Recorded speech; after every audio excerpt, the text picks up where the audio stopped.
Nah itu Bapak Ibu yang kita evaluasi dalam puasa ini selama 12 hari ini. Ada 4, yang terakhir yang kelima ini yang paling inti. Yang kelima adalah meluruskan niat.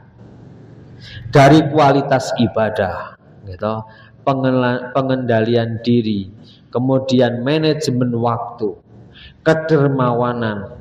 Maka dari 4 itu ya,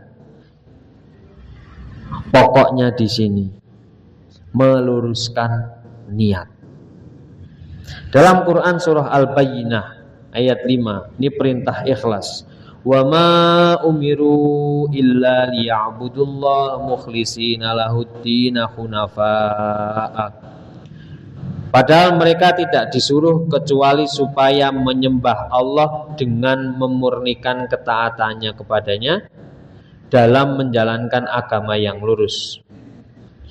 Ayat ini menjelaskan dengan tegas bahwa keikhlasan dalam beribadah adalah syarat diterimanya amal.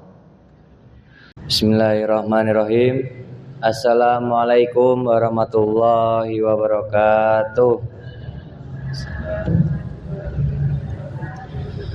Yang terhormat pada pemateri Ustadz Saifuddin Zuhri, kemudian yang terhormat pula bapak-bapak, ibu-ibu, jamaah rahimakumullah.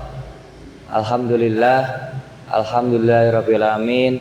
Assalatu wassalamu asrofil anbiya wal mursalin wa ala alihi washabihi ajma'in. Amma ba'du.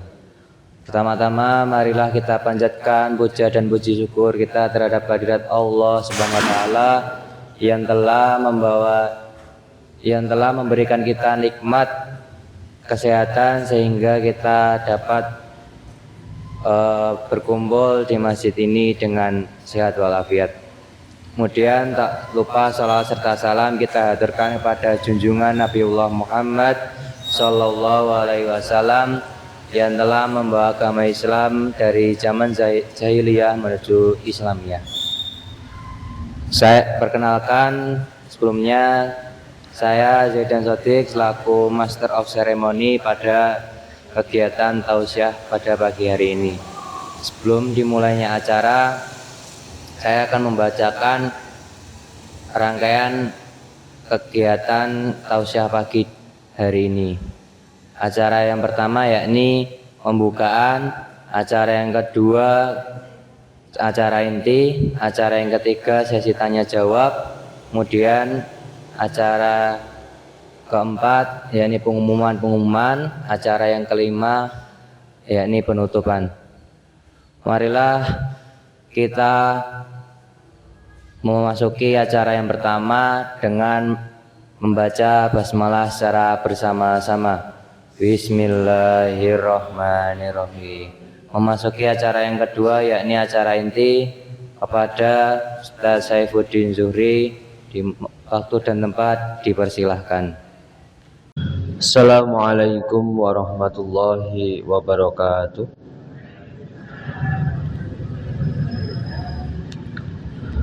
Alhamdulillahi rabbil alamin. Alhamdulillahilladzi hadana lihada wa ma kunna linahtadiya laula an hadanallah. Asyhadu an la ilaha illallah wahdahu la syarikalah wa asyhadu anna Muhammadan abduhu wa rasuluh. Allahumma shalli wa sallim ala nabiyyina Muhammad wa ala alihi wa ashabihi wa man tabi'ahum bi ihsan ila yaumiddin, amma ba'd. Qala Allah ta'ala fi kitabihil karim, a'udzu billahi minasyaitonir rajim. Ya ayyuhalladzina amanu taqullaha haqqa tuqatih wa la tamutunna illa wa antum muslimun. Jamaah pagi yang dirahmati oleh Allah, alhamdulillahirabbil alamin. Pada pagi hari ini, pagi yang cerah ini, alhamdulillah Allah masih memberikan kenikmatan, Allah masih memberikan hidayah dan inayahnya kepada kita semua, sehingga di bulan Ramadan yang sudah kita laksanakan sampai hari ke-12. 12 nomor 11 Pak Ibu. 12. Rabu itu 8, Kamis, Jumat, Sabtu, Ahad. Nggih. Yang ke-12 menjelang yang ke-13, Allah masih memberikan kekuatan, Allah masih memberikan keimanan dan ketakwaan sehingga hati kita terketuk, hati kita tersentuh untuk selalu meningkatkan keimanan dan ketakwaannya dengan selalu menambah ibadah-ibadah sebagaimana yang kita tahu bahwa di bulan Ramadan ini seluruh amalan-amalan bahkan amalan sunnah pahalanya meningkat berlipat-lipat.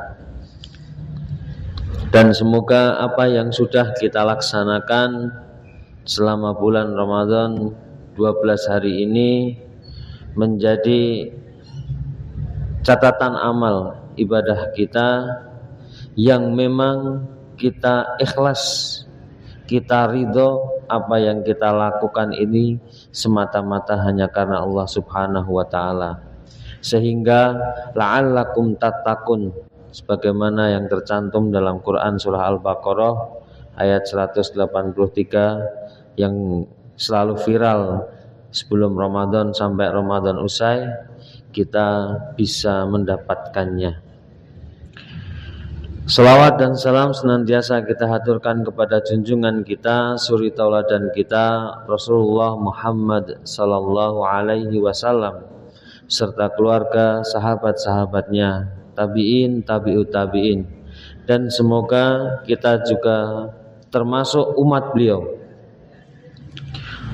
termasuk pengikut beliau yang selalu istiqomah, yang selalu berpegang teguh terhadap ajaran, tuntunan, syariat yang beliau bawa, sehingga kita memang layak disebut umat Rasulullah SAW dan kita layak juga mendapatkan syafaat yang Allah titipkan kepada Rasulullah kelak di yaumul qiyamah. Bapak Ibu yang dirahmati oleh Allah,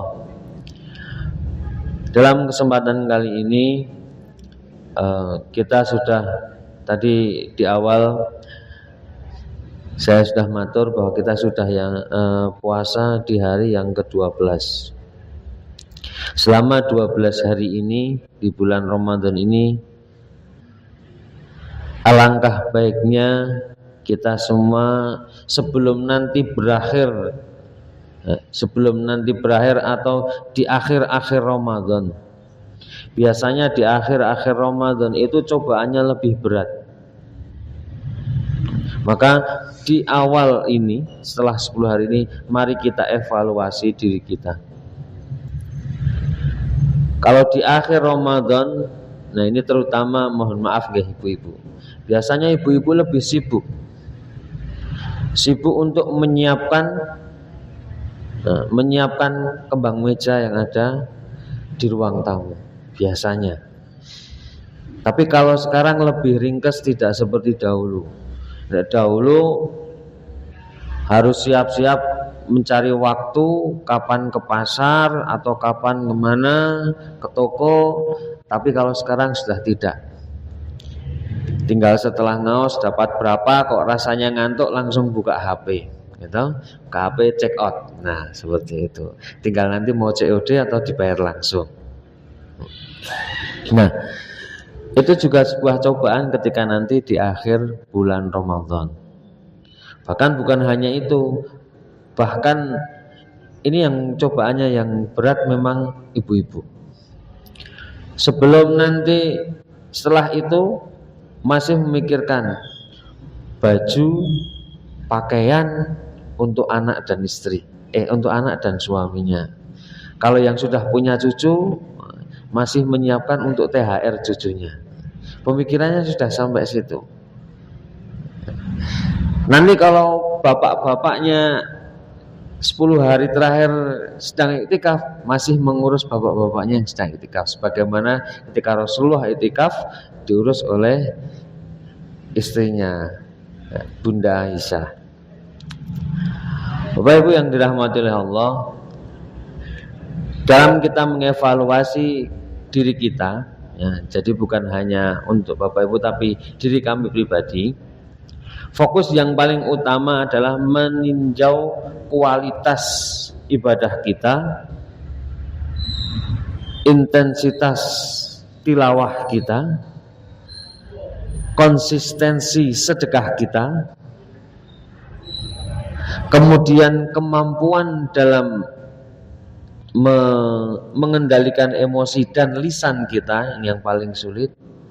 Kemudian nanti di tujuan akhir adalah ketika kita sudah mengevaluasi diri kita, tujuan untuk diri kita adalah memperbaiki kekurangan dan menjadi konsistensi amalan agar menjadi pribadi yang lebih baik setelah di bulan Ramadan. Mungkin di awal Ramadan atau sebelum Ramadan kita sudah membuat rencana ataupun program. Di dalam Ramadan kita mau menghatamkan membaca Al-Quran itu berapa kali. Kemudian nanti saya mau ikut kajian di sini. Nah, itu yang tentang. Kemudian saya harus dalam 5 waktu itu sholat wajib harus di masjid semua, di masjid terus. Nah, sudah membuat program seperti itu sampai nanti ke bagian kedermawanannya. Nanti saya sedekahnya minimal sehari segini. Itu dalam bentuk harta. Belum nanti dalam bentuk perilaku, senyumnya atau silaturahmi kemana. Karena kalau ketika seorang tidak mempunyai harta, biasanya ada seorang yang selalu sebelum Ramadan nih. Jadi ini salah satu cerita, sebelum Ramadan itu 1 bulan atau setengah bulan sebelum Ramadan, beliau itu selalu pergi dari rumah pamit ke istrinya untuk silaturahmi ke sesepuh-sesepuh atau ke saudara-saudara sesama muslim, untuk hanya bersilaturahmi, kemudian berbicara tentang Ramadan. Kemudian di situ beliau juga minta izin bahwa nanti di bulan Ramadan tidak bisa mengunjungi secara intens. Bahkan beliau memohon kalau memang besok di bulan Ramadan itu bisa dipundhut atau bisa dipanggil oleh Allah. Bahkan sampai seperti itu minta izinnya. Nah, itu salah satu cara atau salah satu amalan yang mungkin untuk menyambung silaturahmi yang biasanya kita lakukan setelah Ramadan. Gitu, ujung ke sana, lebaran ke sini. Itu dilakukan malah sebelum Ramadan. Beliau berkunjung, bersilaturahmi, bercerita tentang Ramadan, tentang program Ramadan. Kemudian di akhir beliau meminta maaf, memohon maaf. Mungkin di bulan Ramadan tidak bisa mengunjungi sebagaimana ketika sebelum Ramadan, dan mungkin setelah Ramadan belum tentu bertemu lagi, dipanggil oleh Allah atau bagaimana. Nah, itu juga salah satu bentuk yang indah dalam dakwah, dalam berislam di antara kita. Bapak Ibu yang dirahmati oleh Allah, yang pertama adalah evaluasi kita tentang kualitas ibadah kita. Kualitas ibadah kita yang pertama adalah ibadah wajib, yaitu sholat 5 waktu yang paling utama. Kalau kita lihat di sini saja di Masjid Ar-Rahmah, di awal Ramadan kemarin, mungkin yang Bapak Ibu yang sholat Isya dan tarawihnya di sini di awal-awal Ramadan kemarin, ini sater ini bahkan sampai digeser ke utara, ya. Digeser ngalor mepet pintu yang utara itu, jamaah ibu-ibu sampai penuh, bahkan di hari pertama karena belum digeser ada yang di luar. Sangat bagus sekali. Nah, ini juga untuk evaluasi kita pribadi dan juga untuk evaluasi mungkin pengurus masjid atau pimpinan cabang. Karena apa? Semakin kesini bahkan tadi malam, ya mungkin karena hujan juga, bahkan tadi malam itu ini sudah bergeser ke tengah lagi. Nah, jadi semakin ada kemajuan Bapak Ibu, semakin ada kemajuan, alhamdulillah. Tapi kemajuan softnya semakin maju. Dan yang bapak-bapak jamaah bapak-bapak biasanya hampir sampai belakang. Yang ibu-ibu penuh bahkan sampai digeser. Tapi kemarin di akhir malam 12 tadi malam, dan alhamdulillah malam 12 tadi malam itu dihadiri oleh Bapak Lurah Keranggan, ternyata ada kemajuan yang sangat signifikan. Ya gitu, softnya agak maju, bukan hanya yang tidak biasanya yang bapak-bapak memang segitu, gitu. Yang ibu-ibu semakin menurun, semakin maju. Nah, mungkin husnudzon kita, mungkin ibu-ibu banyak yang mengurus bapak-bapaknya, jadi lebih sibuk di rumah. Tidak apa-apa. Baik, yang pertama tadi adalah evaluasi kualitas ibadah. Ibadah yang pertama adalah ibadah wajib, yaitu sholat 5 waktu. Dalam Quran surah An-Nisa ayat 103 Allah Subhanahu wa taala berfirman, "Fa idza qadaytumus sholata fadhkurullaha qiyaman wa qu'udan wa 'ala junubikum. Fa idza ma'nantum fa aqimus shalah innas sholata kanat 'alal mu'minina kitaban mauquta." Apabila kamu telah menyelesaikan sholat, berzikirlah kepada Allah dengan mengingat dan menyebutnya, baik ketika kamu berdiri, duduk maupun berbaring. Apabila kamu telah merasa aman, laksanakanlah sholat itu dengan sempurna. Sungguhnya sholat itu merupakan kewajiban yang waktunya telah ditentukan atas orang-orang mukmin.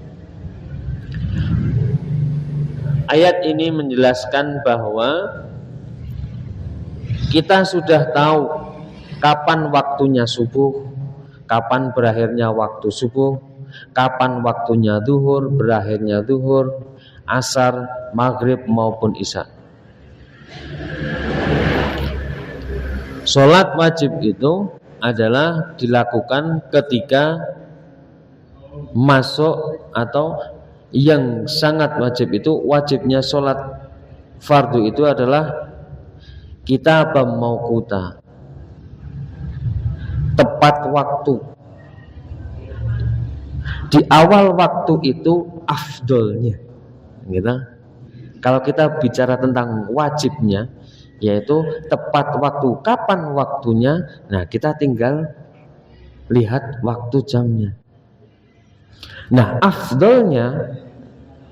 afdolus sholat itu di awal. Tapi kalau sholat isya, Bapak Ibu, afdolnya di mana? Sama, masih tetap harus berjamaah di awal waktu. Tapi ada yang bilang di akhir waktu. Di akhir waktu piyambak umpama salat isya di akhir waktu nggih pun kebablasan subuh to. Nah, itu dalam Quran surat An-Nisa tersebut Allah menyatakan bahwa ketika kita dalam menjaga salat wajib kita berusaha untuk tepat waktu, dan afdalnya salat adalah di awal waktu. Kemudian dalam Quran surah Al-Baqarah ayat 238 Allah Subhanahu wa taala berfirman, "Hafidhu 'alas sholawati was sholatil wusta wa qumu lillahi qanitin." peliharalah semua solatmu dan peliharalah solat wusta. Berdirilah untuk Allah dalam solatmu dengan khusyuk. Selain tepat waktu dalam solat, Allah mengatakan solatlah dengan khusyuk. Wa qumu lillahi qanitin. Kita laksanakan solat secara khusyuk. Kita tidak usah membahas yang kesana-sana. Kita bahas diri kita pribadi, kita bahas yang ada di sekitar kita yang kita lakukan. Tidak usah berbicara sampai yang viral-viral atau apa. Karena salah satu yang harus kita di 12 hari ini nanti salah satunya yang harus kita evaluasi, yang harus kita nilai kepada di dalam diri kita adalah mengendalikan emosi dan lisan.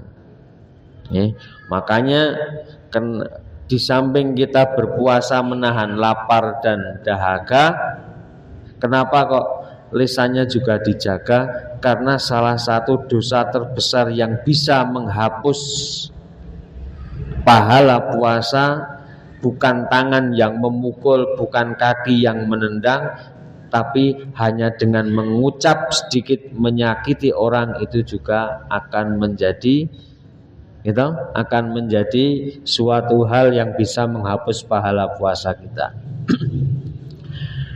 Hadis yang diriwayatkan oleh Imam Al-Bukhari dan Imam Muslim dari Ibnu Mas'ud, Nabi SAW bersabda, amalan yang paling dicintai. Nah, tadi kalau wajibnya sholat itu ala waktiha, tepat waktu. Sementara kalau amalan yang paling dicintai Allah adalah sholat pada waktunya atau sholat di awal waktu. Dalam hadis yang diriwayatkan oleh Abu Dawud, Rasulullah SAW bersabda, yang artinya barang siapa menjaga sholatnya, menjaga sholat 5 waktunya pada waktunya, aku akan memasukkan ke dalam surga. Dan barang siapa yang tidak menjaganya, maka tidak ada janji dariku, ini maksudnya Allah, baginya. Sebagaimana tadi dalam Quran surat Al-Baqarah, hafidhu ala sholawati wa sholatil wusta wa qumu lillahi qanitin. Peliharalah atau jagalah sholatmu dan sholat wusta wa qumu lillahi qanitin. Untuk Allah dalam sholatmu dengan khusyuk. Kemudian di dalam riwayat hadis Abu Dawud, Rasulullah bersabda, kita diminta untuk menjaga sholat 5 waktu kita, dan insya Allah janji Allah adalah akan memasukkan ke dalam surganya Allah. Tapi kalau tidak bisa menjaga sholatnya, Allah tidak janji. Allah tidak janji bagi orang-orang yang tidak mau menjaga sholatnya. Nah. Kemudian kalau tadi tentang sholat, sekarang tentang kekhusyuan dalam sholat kita. Dalam 12 hari ini sampai tadi subuh, apakah sholat kita sudah khusyuk semua? Insya Allah jawabannya belum. Nggih. Nah, insya Allah jawabannya belum. Nah, ini kembali lagi. Biasanya setan yang setan-setan itu paling nikmat menggoda manusia itu ketika dalam beribadah sholat. Dan kebanyakan setan itu, ini yang saya alami, mengganggu sholatnya ketika menjelang akhir biasanya. Betul. Nah, betul. Pun ajeng tahiyat nopo sek tahiyat niku ge enak-enak at-tahiyatulillah, dan selanjutnya kepikiran, oh iya aku nyalahke barangke nang kono ketemu gitu. Mangke oh iya aku lali arek napa arek WA niki, arek ngabari niki. Nah, itu biasanya setan itu menggoda hamba Allah yang sedang sholat itu biasanya di akhir. Nah, harus kita akui karena kita semua itu, kalau bapak-bapak, kita semua bukan nabi, bukan rasul, gitu. Ulama juga bukan. Kita hanya orang biasa yang berusaha untuk meningkatkan keimanan takwaan. Ibu-ibu juga, insya Allah bukan istri nabi, gitu. Walaupun umpama nanti disebut sebagai istri kiai atau apa, tapi tetap kita derajatnya tidak seperti para istri Rasulullah SAW. Nah, dalam Quran surah Al-Mu'minun ayat 1 sampai 2. Qad aflahal mu'minun alladzina hum fi salatihim khashi'un. Nah, nih Allah sampai menggunakan kata qad, taukid, mentaukidkan kebanggaan bagi seorang yang sholatnya khusyuk. Ini janjinya Allah, sungguh beruntung, qad aflaha al mu'minun, sungguh beruntung bagi orang-orang yang beriman. Kenapa kok beruntung? Alladzina hum fi sholatihim khashi'un, yaitu orang-orang yang khusyuk dalam sholatnya atau dalam ibadahnya. Nah, kita mungkin sudah selalu berusaha, tapi kadang 12 hari inilah, tidak usah jauh-jauh, atau subuh tadi, kadang masih dalam sholat kita, dalam pikiran kita ketika sholat, kepikiran hal-hal yang mungkin tidak ingat ketika sebelum sholat. Nah, itu adalah salah satu godaan setan, dan ternyata nikmat godaannya, karena langsung kelingan, langsung ingat kita. Kemudian dalam Quran surah Al-Baqarah tentang sholat yang khusyuk, wasta'inu bis sabri was shalah wa innaha lakabiratun illa 'alal khashiin. Jadikanlah sabar dan sholat sebagai penolongmu. Wa innaha lakabiratun illa 'alal khashiin. Dan sungguhnya yang demikian itu sungguh berat. Wa innaha lakabiratun. Nah, ada pengecualinya, illa 'alal khashiin, kecuali bagi orang-orang yang khusyuk. Nah, kembali lagi ke khusyuk, gitu. Jadi sabar dan sholat itu adalah penolong kita. Sabar pasrah kepada Allah, sholat tunduk, beribadah tunduk kepada Allah, maka Allah akan menolong kita. Syaratnya adalah alal khashi'in. Jadi sabar niku berat, sholat itu juga ternyata berat. Dan sabar dan sholat yang bisa menjadi penolong kita adalah kita sungguh-sungguh. Jadi kalau khusyuk, kalau di luar ibadah sholat itu sangat bersungguh-sungguh dalam bersabar. Kemudian kalau dalam sholat kita khusyuk dalam sholat, insya Allah nanti sabar dan sholat itu adalah salah satu wasilah kita kepada Allah dalam mendapatkan pertolongannya. Dalam Quran surah Al-Ankabut ayat 45, ini masih tentang sholat yang khusyuk. Utlu ma uhiya ilaika minal kitabi wa aqimis sholah innas sholata tanha anil fahsya'i wal munkar waladikrullahi akbar wallahu ya'lamu ma yasna'un. Bacalah kitab Al-Quran yang telah diwahyukan kepadamu wahai Muhammad, dan laksanakanlah sholat. Sungguhnya sholat itu mencegah dari perbuatan keji dan mungkar. Sungguh mengingat Allah atau sholat itu lebih besar keutamaannya daripada ibadah yang lain. Allah mengetahui apa yang kamu kerjakan.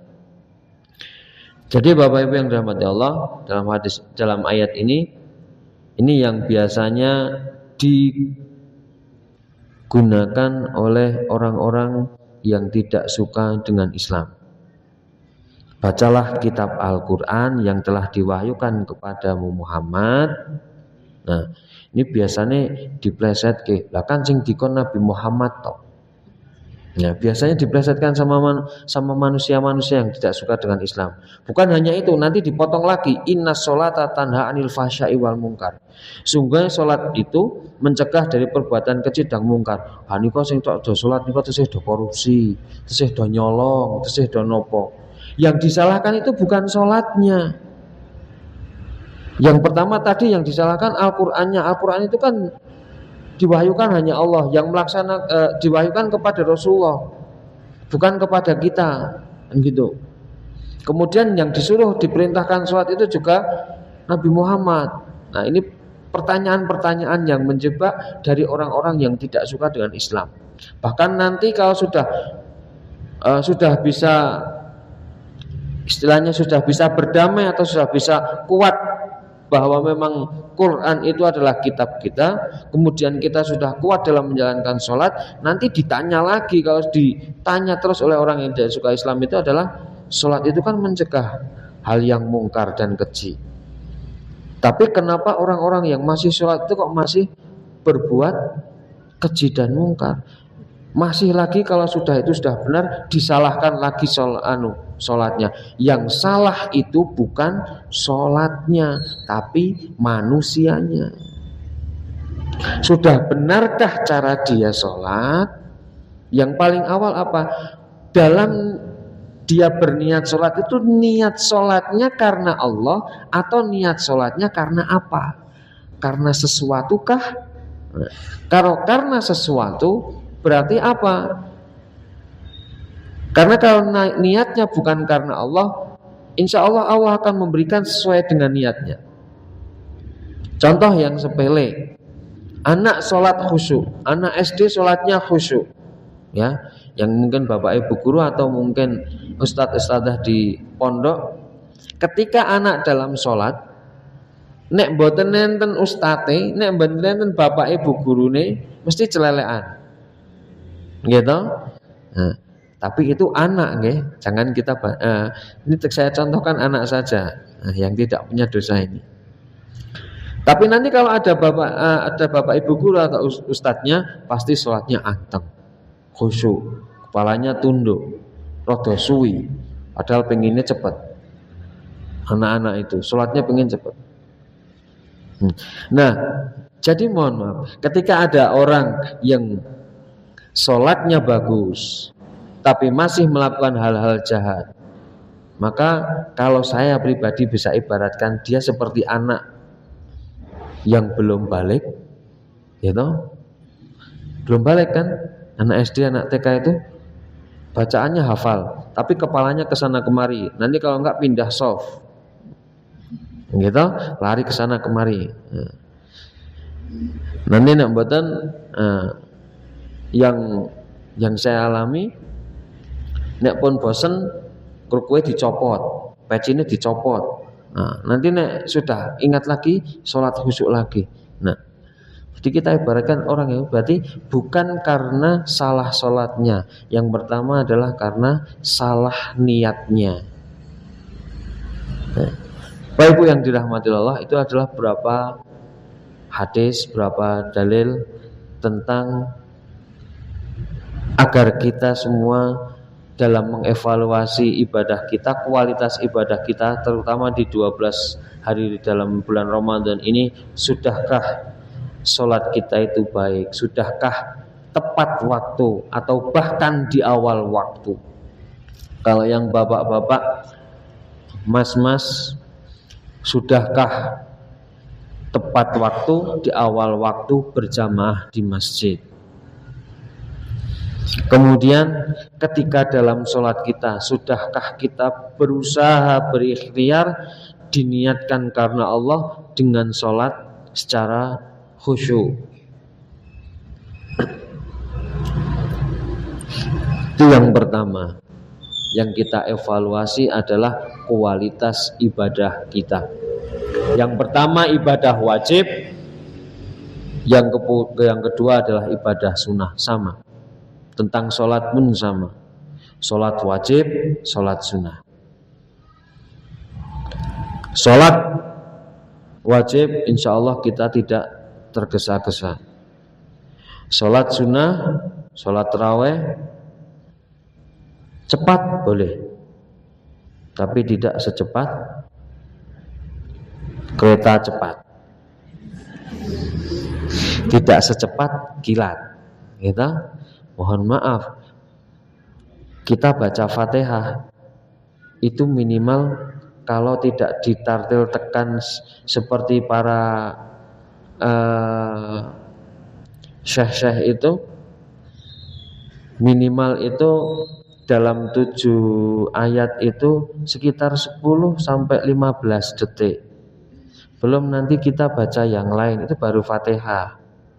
Kalau kita memang baca ayat atau surat yang pendek, itu juga kalau minimal tidak tartil panjang tapi makhraj dan tajwidnya benarlah.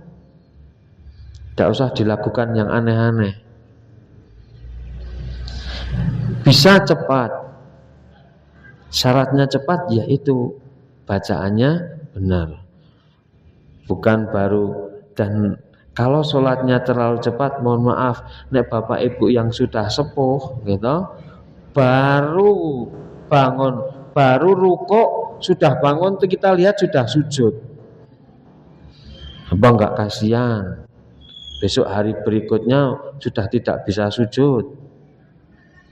Masuk angin ting dalam sare.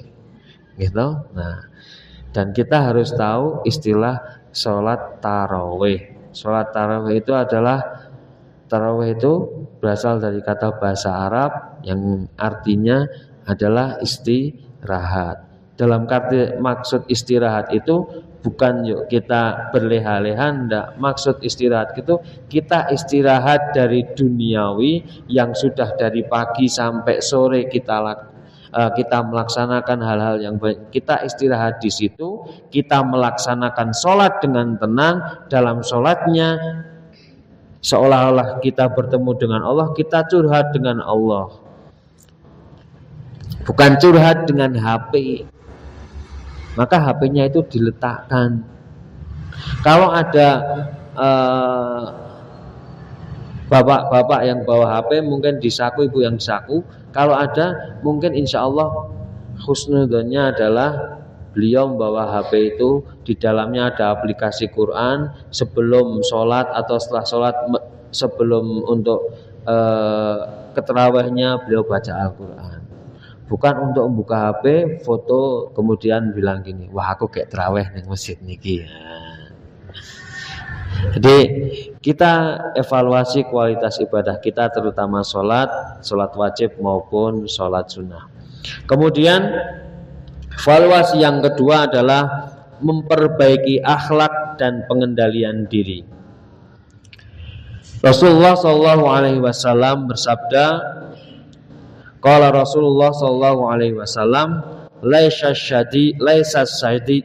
syadidu bisur'ati, innamas syadidu alladhi yamliku nafsahu indal ghadab. Ini hadis tentang pengendalian diri dan kriteria orang yang kuat. Kuat menurut Rasulullah, menurut Islam. Rasulullah SAW bersabda, bukanlah orang kuat itu yang bisa menang saat bertarung atau bergulat. Ini bahkan selalu disampaikan oleh para penceramah. Tetapi orang yang kuat itu adalah orang yang mampu mengendalikan nafsunya ketika ghadab, ketika marah. Kalau mungkin Rasulullah, ya, kelas Nabi bisa.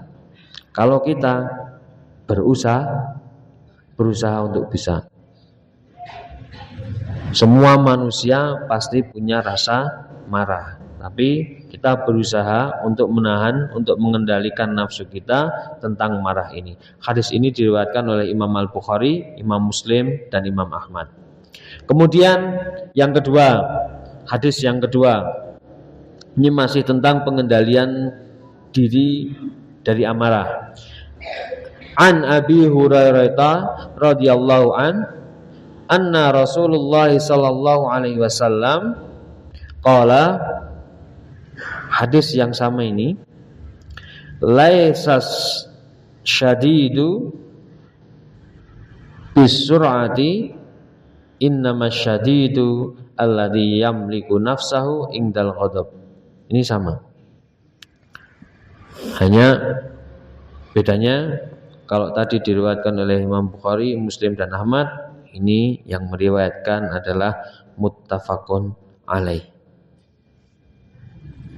Kemudian masih tentang marah. Nah, ini yang sangat sulit, mengendalikan diri dari amarah dan cara menyiasatinya. Hadisnya sangat pendek yang diriwayatkan oleh Imam Ahmad. Idza ghadaba ahadukum falyaskut. Apabila kalian marah, falyaskut, diamlah. Gambil nupangil. Kalau saya yang mengutarakan gampang, tinggal falyaskut, menengo. Tapi ketika nanti kadang biasanya kalau setan sudah lewat, falyaskutnya itu sulit, pasti kemana-mana. Kemudian hadis yang keempat tentang pengendalian diri, la yamutanna ahadukum illa wa huwa yuhsinu dhanna billahi azza wajal. Janganlah salah satu di antara kalian mati kecuali berprasangka baik terhadap Allah. Dan dalil tentang prasangka baik maupun buruk kita sudah tahu semua dalam Quran surah Al-Hujurat. Bagaimana orang yang berprasangka, bagaimana orang yang ghibah. Bedanya ghibah sama fitnah niku napa? Bedanya ghibah sama fitnah. Menghibah orang dengan memfitnah orang. Ya. Nah, walaupun bener gitu ghibah niku, tapi tetap dosa toh? Nggih. Napa malih memfit? Nah, ghibah niku mboten pareng Bapak Ibu. Apalagi kalau kita membicarakan hal yang tidak benar pada orang itu, maka nanti jatuhnya adalah fitnah. Lebih berat dosanya.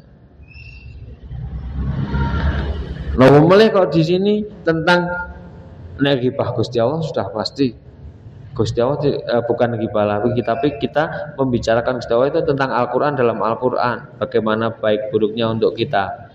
Tapi ketika kita mau meninggal jangan sampai kita berprasangka yang jelek, karena kalau sudah berprasangka jelek kepada Allah, ya mohon maaf, surga tidak akan ada untuk kita.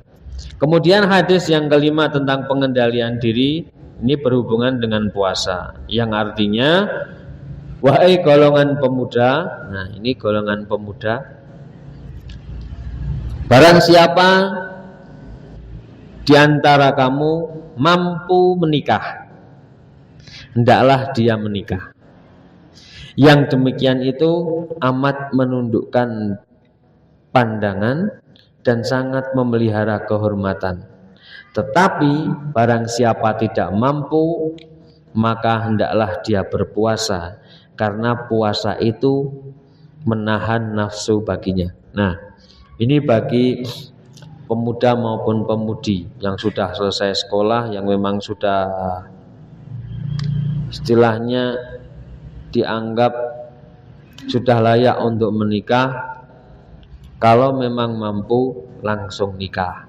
Tapi nek mboten mampu, ben mboten, biar tidak menimbulkan fitnah dan lain-lain, bahkan nanti jatuhnya ke maksiat, Rasulullah memberikan jangan nek urung sanggup nikah poso. Karena puasa itu adalah salah satu ibadah yang bisa menjaga seluruh amalan yang lain termasuk hawa nafsu kita. Tapi kalau dalam puasa kok hawa nafsunya masih menang, nah, itu jangan salahkan puasanya lagi. Seperti tadi orang yang menyalahkan sholat, nah wong sing sholat kok isih kaya ngoten, jangan salahkan sholatnya, jangan salahkan ibadahnya, syariatnya, tapi lihat orang tersebut, sudah benarkah dia dalam beribadah, sudah benarkah dia dalam sholat atau dalam puasanya. Kemudian hadis yang ke-6, pengendalian diri yang dibanggakan oleh Allah Subhanahu wa taala. Rasulullah sallallahu alaihi wasallam bersabda, "Man qadama 'aziman, man qadama ghaidan, wa huwa qadirun ala an yunfidahu, da'ahu Allah azza wa jalla ala ru'usil khalaiqi yaumal qiyamah hatta yukhayyirullahu minal khuri ma syaa." Siapa saja yang menahan kemarahannya padahal dia mampu untuk melampiaskannya. Jadi biasanya posisi ini orang-orang yang kuat, lebih besar, atau badannya lebih besar, atau orang-orang yang diberi jabatan oleh Allah lebih tinggi daripada yang mau dimarahi. Jadi siapa saja yang bisa menahan marah padahal dia itu mampu untuk melampiaskannya, maka Allah Ta'ala akan memanggilnya. Maksudnya memanggilnya itu membanggakannya, besok dipanggil di hari kiamat di hadapan semua manusia, sampai kemudian Allah membiarkannya memilih bidadari bermata jeli yang disukainya. Disuruh milih. Ya, untuk ibu-ibu ya bukan bidadari, bidadara. Ya.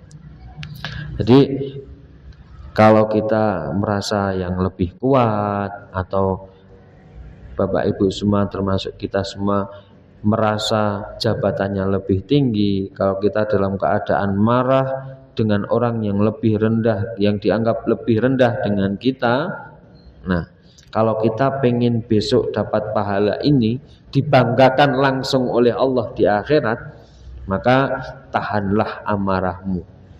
Karena pastilah orang yang lebih kuat dan jabatannya lebih tinggi itu pasti sangat mampu untuk melampiaskan amarahnya.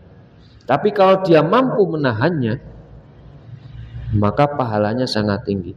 Memang belum dirasakan manusia tersebut atau hamba tersebut belum merasakan pahalanya di dunia. Tapi insya Allah di akhirat Allah sudah menjanjikan lewat Rasulullah. Kemudian Bapak Ibu yang ketiga, yaitu yang kita evaluasi adalah manajemen waktu kita.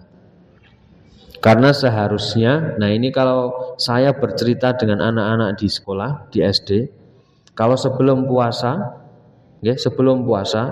ya mohon maaf karena basicnya anak-anak itu berbeda-beda di rumah, saya selalu menanyakan dalam pelajaran atau dalam kajian Jumat itu saya selalu menanyakan kepada anak-anak, siapa yang hari ini tidak sholat subuh? Itu kalau sebelum bulan puasa semua ngaco. Kemudian saya menjelaskan, kalau tidak ada yang membangunkan, kamu bangun sendiri. Bangun, masuk kamar mandi, kalau kerasa pipis-pipis, wudu sholat walaupun terlambat. Itu kalau di luar bulan puasa. Saya selalu mengatakan seperti itu, tapi tetap masih ada seperti itu. Nah, kalau di bulan puasa ini, ya karena masuknya mulai Senin kemarin, tetap saya tanyakan, siapa yang hari ini tidak sholat subuh? Ternyata masih banyak yang ngaco, masih banyak yang tunjuk jari. Alasannya kenapa? Ngantuk Pak. Dan saya tanya, lah sahur mboten? Sahur Pak, jam pinten? Jam 3. Terus karena mohon maaf sebelum Ramadan, alhamdulillah sudah saya ingatkan, jangan bilang ke bapak ibumu, nek bar sahur juk kon bubuk, minta sama bapak ibumu jangan suruh bubuk, kalau bisa semungkin bisanya itu disuruh nunggu. Jadi orang tuanya itu malah ditegur. Saya minta untuk menegur orang tuanya, Pak, nek sahur bar sahur kula ampun di kan bubuk, mangke tak mboten salat subuh. Sudah seperti itu. Alasannya anak-anak tak tanya, napa diken bubuk kali bapak kali ibu? Mboten, napa adolanan HP njuk bubuk. Anjuk digugah mboten? Mboten. Gugahe kapan? Nek ajeng mangkat sekolah, dan sekarang sekolah itu masuknya 7:30 kebanyakan. Entah. Nah, ini yang perlu kita edukasi untuk anak-anak kita. Dan bahkan nanti untuk kita pribadi juga. Banyak anak-anak yang seperti itu. Saya tanya, ada yang sholat subuh yang memang dekat masjid, itu pun belum tentu dia sholat subuh, karena yaitu kebiasaan kita sebagai orang tua itu, kebanyakan kita itu kalau sahur tidak diakhirkan, tapi di awal dalam maksud jam 3 tidak diakhirkan menjelang subuh. Kenapa kok keutamaan sahur itu yang paling utama, yang paling afdal itu kok diakhirkan? Salah satunya adalah untuk menjaga seorang hamba itu agar tidak telat dalam sholat subuh. Salah satunya itu. Bukan malah yang penting sahur, urusan sholat carry. Itu kebanyakan mindset atau pemikiran di antara kita yang masih seperti itu. Maka mari kita rubah, kita edukasi ke anak-anak.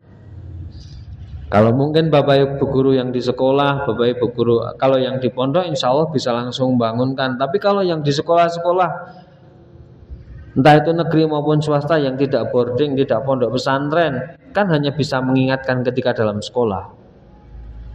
Nah, salah satunya adalah madrasah yang utama itu, yang madrasah yang di rumah itu. Kita kembali untuk mengedukasi kepada anak-anak dan orang tua agar ini. Yang pertama adalah Quran surah Al-Asr ayat 1-3. Kita sudah tahu semua, ini surat yang paling viral dan selalu dibaca, apalagi kalau anak-anak pasti dibaca ketika menjelang pulang. Wal asri innal insana lafi khusrin illal ladzina amanu wa amilus solihati wa tawasau bil haq wa tawasau bis sabr.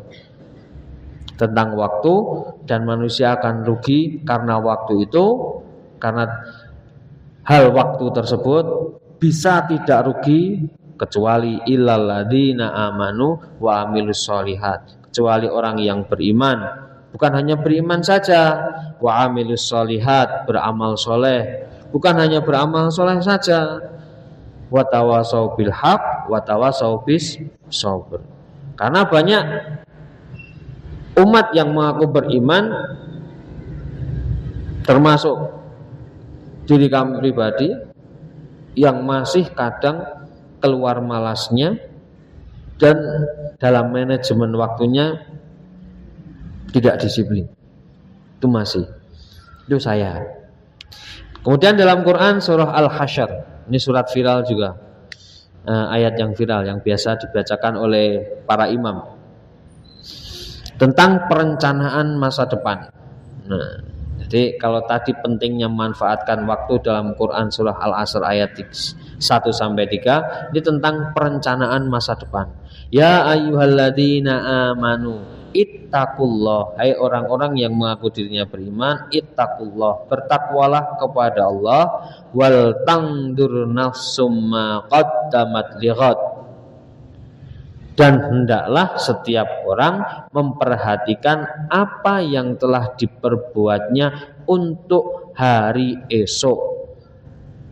Maksudnya hari esok atau masa depan itu adalah untuk kita di akhirat. Jadi perencanaan masa depan itu, qaddamat lighad itu perbuatan hari esok itu. Jadi apa yang sudah kita lakukan hari ini ya, untuk hari besok maka harus lebih baik. Oh, saya kurangnya ini 12 hari ini dalam berpuasa ini manajemen waktunya saya ngaji yang harusnya selesai di ini kok bisa bertambah waktunya, itu kenapa? Kemudian dalam pekerjaan yang kita niatkan ibadah, kita tata lagi manajemen waktunya. Sehingga apa? Sesuai dengan perencanaan untuk masa depan, nanti di masa depan itu setelah kita ditidurkan lama kemudian dibangunkan lagi, kita semua tidak termasuk yang khusr, yang rugi. Kemudian dalam Quran surah Al-Qasas ayat 73 tentang keseimbangan waktu. Wa mir rahmatihi ja'ala lakumul laila wan nahara litaskunu fi wa litabtaghu min fadlihi la'allakum tashkurun. Dan karena rahmat Allah, dialah Allah jadikan untukmu malam dan siang supaya kamu beristirahat pada malam itu, dan supaya kamu mencari sebagian dari karunia Allah pada siang hari, dan agar kamu bersyukur kepadanya. Jadi Bapak Ibu yang dirahmati Allah, Al-Qasas ayat 73 ini tentang keseimbangan waktu.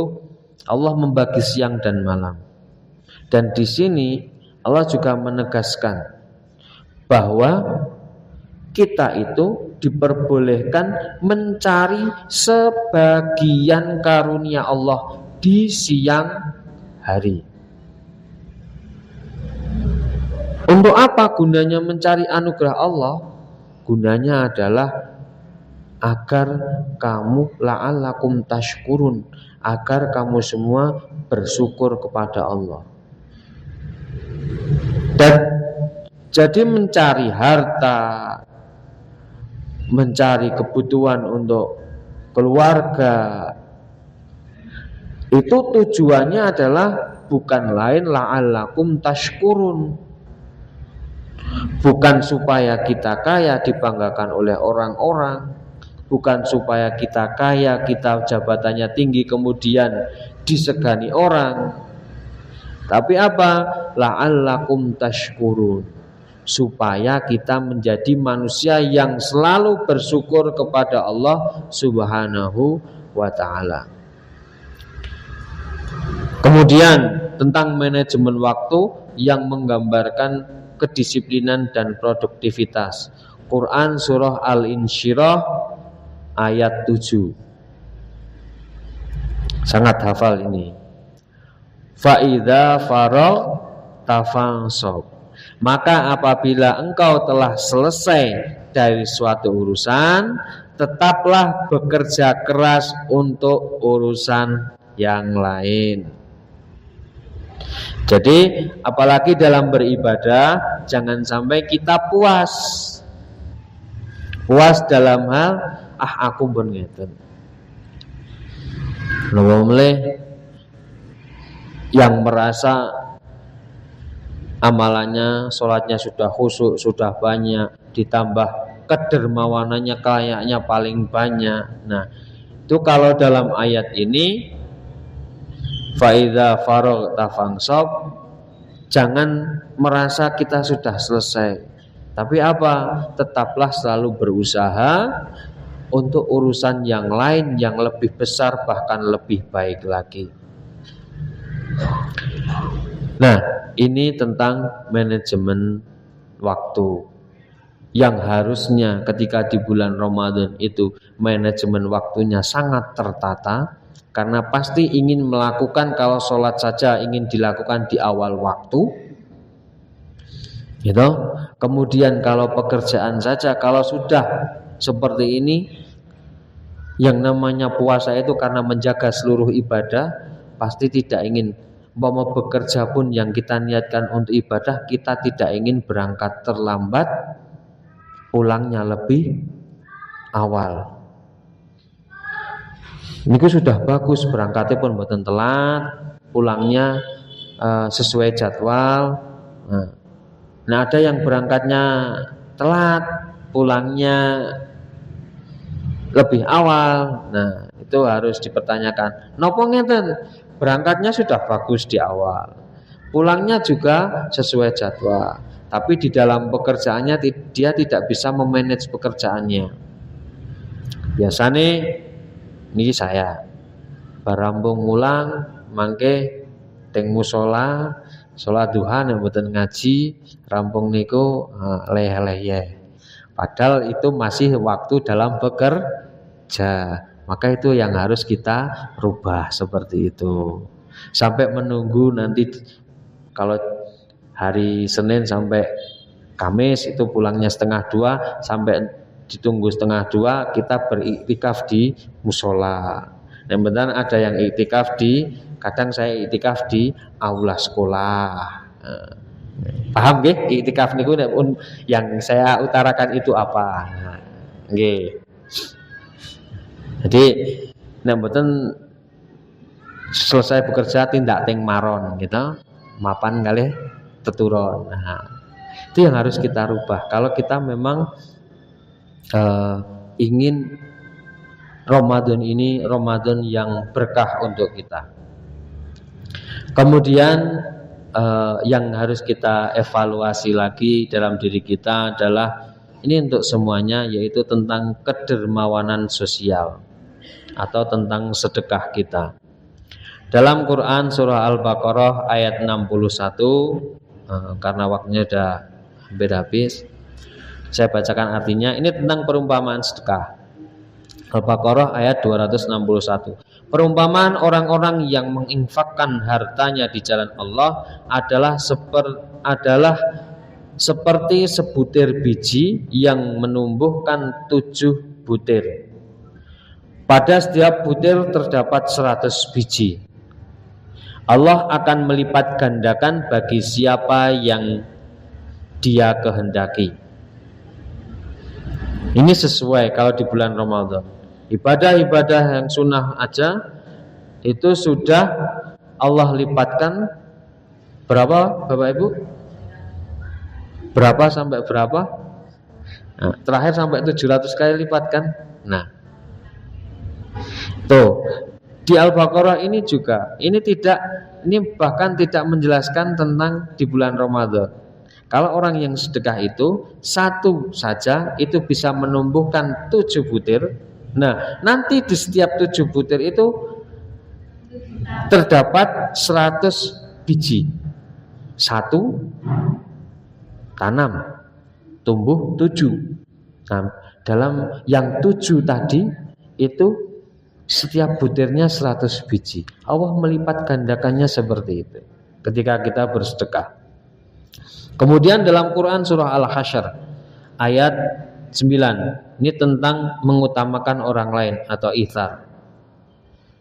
Yang artinya mereka mengutamakan orang lain daripada diri mereka meskipun mereka sendiri juga sedang mengalami kesulitan atau kebutuhan. Ini yang paling sulit. Sedekah yang paling sulit itu ini. Kita sulit, tapi ada orang yang mungkin lebih sulit. Kita mau bantu, setan pasti datang. Rasa kei kowe ya butuh. Nah, itu yang paling sulit itu. Itu itsar, mementingkan atau mengutamakan orang lain. Kemudian dalam Quran surah Saba ayat 39, ini tentang Allah mengganti sedekah. Jadi sedekah kita akan diganti oleh Allah. Dan barang apa saja yang kamu nafkahkan, maka Allah akan menggantinya, dan Dialah Maha Pemberi rizki yang sebaik-baiknya. Dalam Quran surah Al-Hadid ayat 18, ini tentang kedermawanan sosial lagi. Pahala bagi orang yang bersedekah. Sungguhnya orang yang bersedekah itu baik laki-laki maupun perempuan, dan meminjamkan kepada Allah pinjaman yang baik, niscaya akan dilipat gandakan pahalanya kepada mereka, dan bagi mereka pahala yang banyak. Ini pahala, kalau tadi di awal di Al-Baqarah perumpamaan sedekah itu nandur tunggal mangke tumbuh 7 biji. Dalam satu biji itu nanti ada 100 biji. Nah, di dalam Al-Hadid ini pahala bagi orang yang bersedekah dilipat gandakan. Perumpamaannya di Al-Baqarah tadi. Nah, itu Bapak Ibu yang kita evaluasi dalam puasa ini selama 12 hari ini. Ada 4.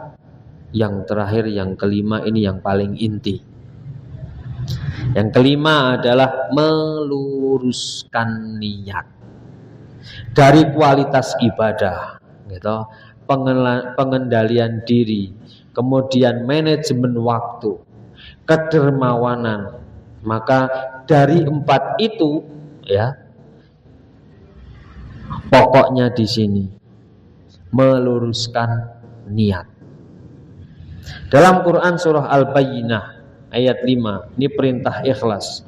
Wa ma umiru illa liya'budullaha mukhlishina lahuddin hunafa'a. Padahal mereka tidak disuruh kecuali supaya menyembah Allah dengan memurnikan ketaatannya kepadanya dalam menjalankan agama yang lurus.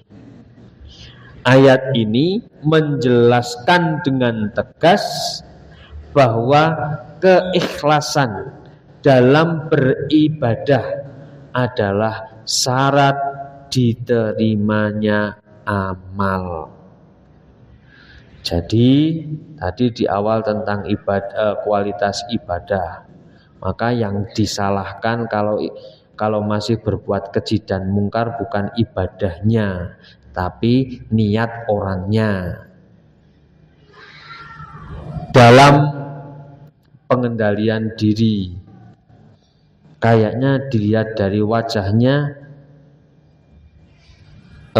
dia penahan marah, tapi karena niatnya sudah beda, ya nanti beda lagi. Di sini diterangkan bahwa Al-Bayyinah ayat 5 itu apapun ibadahnya, maka yuk perbaiki, kita tegaskan niat kita bahwa niat kita itu hanya karena Allah Subhanahu wa ta'ala. Kemudian dalam surat Al-Kahfi ini tentang meluruskan niat lagi, ikhlas dalam beramal. Ini bukan kata-kata yang ada di instansi nggih. Faman kana yarju liqa'a rabbih falyamal amalan sholihan wala yusyrik bi ibadati rabbih ahada. Maka barang siapa mengharap perjumpaan dengan Tuhannya, maka hendaklah ia mengerjakan amal soleh dan janganlah ia mempersekutukan seorang pun dalam beribadah kepada Tuhannya. Wala yusyrik bi ibadati rabbih ahada. Ikhlas dalam beramal, maksudnya ikhlas itu jangan membanding-bandingkan Allah, apalagi membanding-bandingkan dengan sama makhluk. Kemudian dalam Quran surah Al-An'am tentang niat hidup dan mati. Qul inna sholati wa nusuki wa mahyaya wa mamati lillahi rabbil alamin. Katakanlah, sungguhnya solatku, ibadahku, dan matiku hanyalah untuk Allah, Tuhan semesta alam. Kemudian hadis yang selalu viral, kalau Bapak Ibu mengaji kitab Arba'in An-Nawawi, hadis-hadis tentang keutamaan itu, hadis yang pertama yang ditulis oleh Imam An-Nawawi adalah hadis tentang niat. Innamal a'malu bin niat wa innamal likulli imri'in manawa. Sungguhnya setiap perbuatan itu tergantung dengan niatnya, dan sungguhnya setiap orang akan dibalas berdasarkan apa yang diniatkannya. Nah ini, gitu. Jadi kita nggak usah berpikir tentang sing tadi ibadahnya seperti itu. Kita sudah, ini patokannya ini. Sungguhnya setiap perbuatan itu tergantung niatnya. Sungguhnya setiap orang akan dibalas berdasarkan apa yang diniatkannya. Kalau niatnya riya, ya sudah langsung dibalas kontan oleh Allah, ya. Jadi kayak tadi, mohon maaf, anak-anak yang tidak berdosa itu memang karena anak-anak masih dalam belajar. Kalau anak-anak khusyuk mendapat pujian nggak dari bapak ibu guru? Nah itu langsung dibalas kontan. Karena niatnya, wah enten bapak ibu guru, wah ada bapak dan ibu. Nah seperti itu. Kemudian hadis tentang Allah melihat hati, ini masih tentang niat. Innallaha la yanzuru ila ajsadikum wala ila suwarikum walakin yanzuru ila qulubikum wa a'malikum. Sungguhnya Allah tidak melihat kepadamu. Nah, ini tentang niat kita juga. Kita perbaiki niat ini. Allah itu tidak melihat tubuh kita. Allah tidak melihat rupa kita. Kalau kita yakin dengan Allah, maka apa yang selalu kita baca dalam Quran surat Ad-Din itu berarti kita itu termasuk kita itu adalah hamba atau makhluk yang paling sempurna performanya, wujudnya. Nanti bisa dibaca surat Ad-Din. Tapi Allah melihat kita itu, ya, bukan bentuk fisik kita. Allah melihat kita itu di hati kita bagaimana, amalan kita bagaimana. Jadi sungguhnya Allah tidak melihat kepadamu, kepada tubuhmu, rupamu, tetapi Dialah Allah melihat kepada hati dan amalmu. Nah, ini yang paling berbahaya, hadis tentang riya yang diriwayatkan oleh Ibnu Majah. Rasulullah SAW bersabda mengenai syirik kecil yang paling ditakuti yaitu riya. Dan riya adalah salah satu ciri, ya, orang yang berbuat riya itu adalah salah satu ciri manusia, ya, atau orang yang mengaku dirinya muslim atau mukmin. Kalau dia berbuat riya, maka dia telah mendustakan agamanya sendiri. Itu tercantum dalam Quran surah Al-Maun, gitu, di ayat alladzina hum yura'un, ayat 7 kata saya. Ya. Jadi orang yang riya itu orang yang mendustakan agamanya sendiri. Salah satu cirinya itu. Jadi nek enten wong sing sok pamer ibadah niku ya niku hati-hati. Jangan sampai kita seperti itu. Baik Bapak Ibu yang dirahmati Allah, mohon maaf melonjak 10 menit kalau kita lihat dari jam tadi.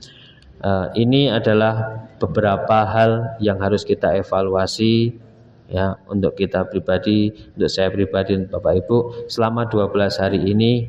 Bagaimana kualitas ibadah kita, bagaimana pengendalian perilaku kita, akhlak kita, kemudian bagaimana manajemen waktu kita, sudah berapa banyak kedermawanan kita yang kita berikan di dalam bulan Ramadan ini. Dan yang terakhir, dari 4 ibadah, amal ibadah tadi, niat kita itu bagaimana di 4 tadi.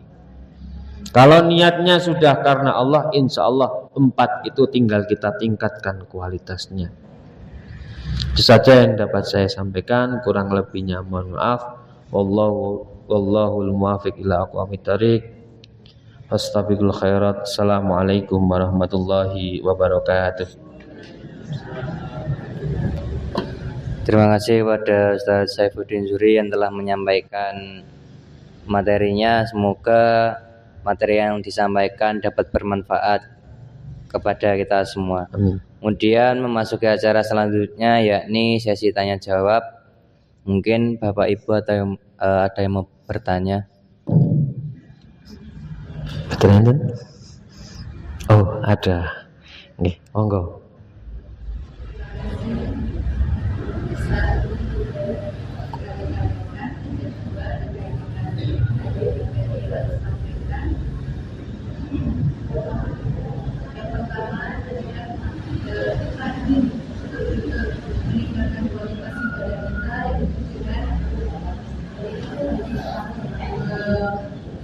Melaksanakan sholat seabdal-abdalnya, kita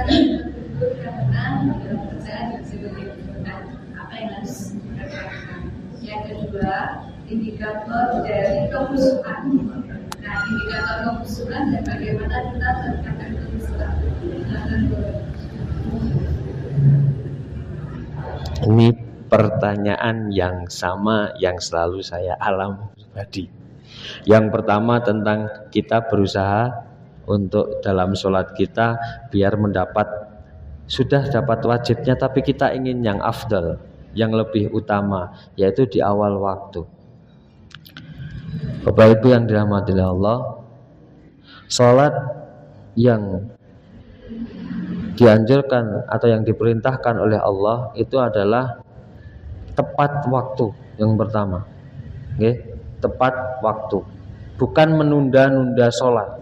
Kalau menunda-nunda sholat itu termasuk ghafilin, orang yang lalai dalam sholatnya. Tapi di sini adalah tepat waktu.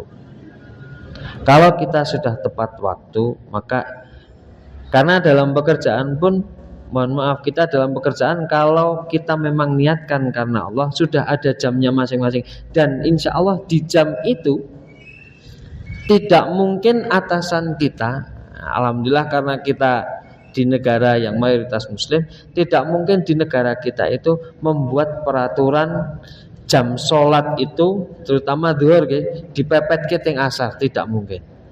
Nah, maka kita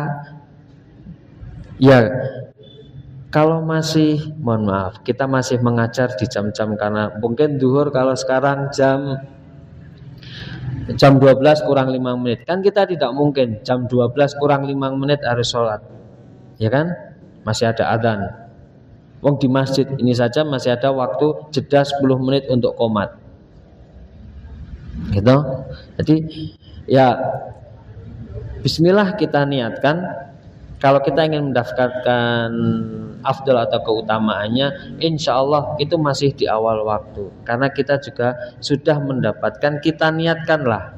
Niatnya adalah kita sholat tepat waktu. Karena yang diperintahkan yang pertama adalah tepat waktu. Di awal waktu itu, jika memang kita dalam artian mampu, tidak ada tidak ada urusan yang sangat penting sekali, kecuali sekenten tamu atau apa, ada tamu, kemudian tamu itu kan karena dia berkunjung untuk bersilaturahmi, dan mungkin ada obrolan penting itu kan nanti bisa diobrolkan lagi. Tapi kalau mohon maaf, kalau mengajar sama dengan saya, kalau saya masih mengajar di jam itu, alhamdulillahnya karena saya mengajar agama, jadi kalau di jam itu ya saya ajak sholat. Tapi kalau guru yang lain kan belum tentu, anak belum tentu mau aku lo sholatnya ngamangke kali guru agama. Nah itu ya selesaikan ngajarnya, baru nanti melaksanakan sholat. Itu usaha kita sholat tepat waktu, dan itu masih di awal waktu, karena kita tidak melalaikan sholatnya, melalaikan sholat atau menunda sholatnya. Kita niatnya bukan menunda sholatnya, kita selesaikan pekerjaan yang wajib itu, karena masih, mohon maaf, waktu zuhur itu panjang. Ala waktiya itu tepat waktu itu, ya kita tahu waktu zuhur sampai mana. Tinggal kita ampun dipepet keteng asar. Kalau dipepet keteng asar sudah niat seperti itu, maka kita termasuk orang yang ghafilin, orang yang lalai, dan kelalaian itu nanti termasuk orang yang munafik. Kemudian yang kedua tentang kekhusyuan, gitu. Sama, tadi saya juga sudah bilang, kita hanya bisa berusaha. Saya pun juga masih berusaha, dan saya pasti masih ngalami nopo melih saya. Alhamdulillah diamanati yang sangat berat jadi imam. Nek pun, nah ini yang sering saya alami itu. Ketika kau sudah di akhir pas tahiyat itu yang paling sulit memang. Kita memang berusaha, dan di awal memang harus kita niatkan seniat-niatnya, karena setan itu di mana ada celah di situ dia masuk. Kita hanya berusaha untuk lebih khusyuk daripada yang kita lakukan kemarin-kemarin atau sebelum-sebelumnya. Ngoten Fuin, mungkin saya bisa menjawab seperti itu, karena itu juga yang baru saya usahakan seperti itu. Kekhusyuan memang sangat sulit, siapapun, apalagi saya. Nggih, ngoten. Sama-sama. Hal yang berat itu dua-dua itu. Apalagi bagi guru. Kalau bagi orang yang di kantor mungkin bisa menyempatkan diri, tapi kalau bagi guru sangat berat karena waktunya sudah terjadwal. Oke, ada yang lain? Sampun.